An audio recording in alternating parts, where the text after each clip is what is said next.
ऊग छठ का व्रत रखने वाली महिलाएं और कुंवारी लड़कियां सूर्यास्त के बाद से चंद्रोदय तक खड़े रहकर पौराणिक कथाओं का श्रवण करती है। साथ ही मंदिरों में ठाकुर जी के दर्शन करने के लिए जाती है। चांद निकलने पर चांद को अर्घ्य दिया जाता है, उसके बाद ही व्रत खोला जाता है। सूर्यास्त के बाद से लेकर चंद्र उदय होने तक महिलाएं खड़ी रहती है, इसीलिए इसको ऊग छठ कहते हैं। तो चलिए आपको ऊग छठ व्रत की कथा के बारे में बताते हैं। एक समय में किसी गांव में एक साहूकार और इसकी पत्नी रहते थे। साहूकार की पत्नी रजस्वला होती थी, तब सभी प्रकार के काम कर लेती थी। रसोई में जाना, पानी भरना, खाना बनाना, सब जगह हाथ लगा देती थी। उनके एक पुत्र था। पुत्र की शादी के बाद साहूकार और उसकी पत्नी की मृत्यु हो गई। अगले जन्म में साहूकार एक बैल के रूप में पैदा हुआ और उसकी पत्नी अगले जन्म में कुतिया बनी। ये दोनों अपने पुत्र के यहाँ ही थे। बैल से खेतों में हल जुताया जाता था और कुतिया घर की रखवाली करती थी। श्राद्ध के दिन पुत्र ने बहुत से पकवान बनवाए, खीर भी बन रही थी।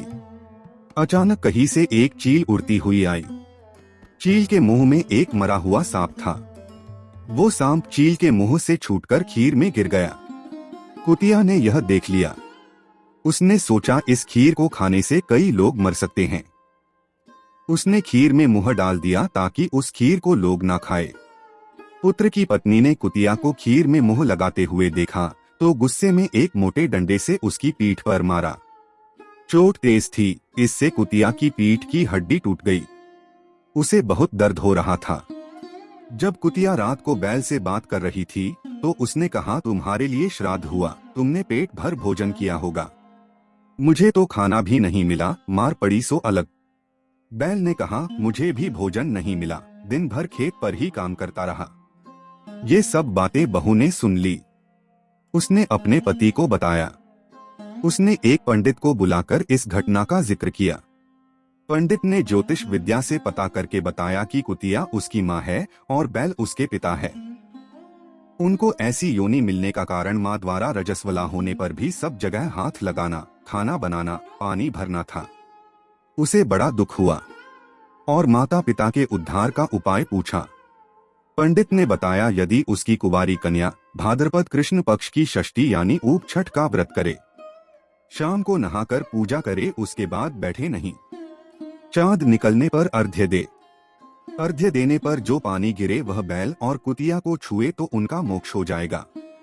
जैसा पंडित ने बताया था, कन्या ने ऊग छठ का व्रत किया, पूजा की। चांद निकलने पर चांद को अर्घ्य दिया। अर्घ्य का पानी जमीन पर गिरकर बहते हुए बैल और कुतिया पर गिरे, ऐसी व्यवस्था की। पानी उन पर गिरने से दोनों को मोक्ष प्राप्त हुआ और उन्हें इस योनि से छुटकारा मिल गया। हे ऊग छठ माता, जैसे इनका किया वैसे सभी का उद्धार करना। कहानी कहने वाले और सुनने वाले का भला करना। बोलो छठ माता की जय। कोई भी व्रत करने पर उस व्रत की कहानी के अलावा गणेश जी की कहानी भी कही और सुनी जाती है। इससे व्रत का पूरा फल मिलता है। गणेश जी की कहानी इस प्रकार है। एक बार गणेश जी एक लड़के का वेश धरकर नगर में घूमने निकले। उन्होंने अपने साथ में चुटकी भर चावल और चुल्लू भर दूध ले लिया। नगर में घूमते हुए जो मिलता उसे खीर बनाने का आग्रह करते और बोलते, माई खीर बना दे, तो लोग सुनकर हंसते। बहुत समय तक घूमते रहे मगर कोई भी खीर बनाने को तैयार नहीं हुआ। किसी ने ये भी समझाया कि इतने से सामान से खीर नहीं बन सकती, पर गणेश जी को तो खीर बनवानी ही थी। अंत में एक गरीब बूढ़ी अम्मा ने उन्हें कहा, बेटा चल मेरे साथ में, तुझे खीर बनाकर खिलाऊंगी। गणेश जी उसके साथ चले गए।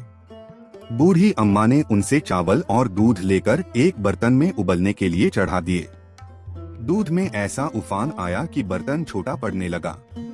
बूढ़ी अम्मा को बहुत आश्चर्य हुआ, कुछ समझ नहीं आ रहा था।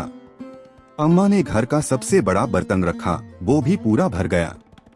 खीर बढ़ती जा रही थी, उसकी खुशबू भी चारों तरफ फैल रही थी। खीर की मीठी मीठी खुशबू के कारण अम्मा की बहू के मुंह में पानी आ गया। उसकी खीर खाने की तीव्र इच्छा होने लगी। उसने एक कटोरी में खीर निकाली और दरवाजे के पीछे बैठकर बोली, ले गणेश तू भी खा, मैं भी खाऊं। और ये कहकर खीर खा ली। बूढ़ी अम्मा ने बाहर बैठे गणेश जी को आवाज लगाई, बेटा तेरी खीर तैयार है, आकर खा ले। गणेश जी बोले, अम्मा तेरी बहू ने भोग लगा दिया, मेरा पेट तो भर गया, खीर तू गांव वालों को खिला दे।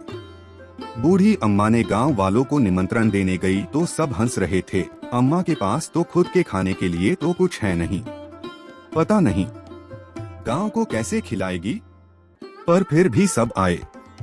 बूढ़ी अम्मा ने सबको पेट भर खीर खिलाई, ऐसी स्वादिष्ट खीर उन्होंने आज तक नहीं खाई थी। सभी ने तृप्त होकर खीर खाई, लेकिन फिर भी खीर खत्म नहीं हुई, भंडार भरा ही रहा।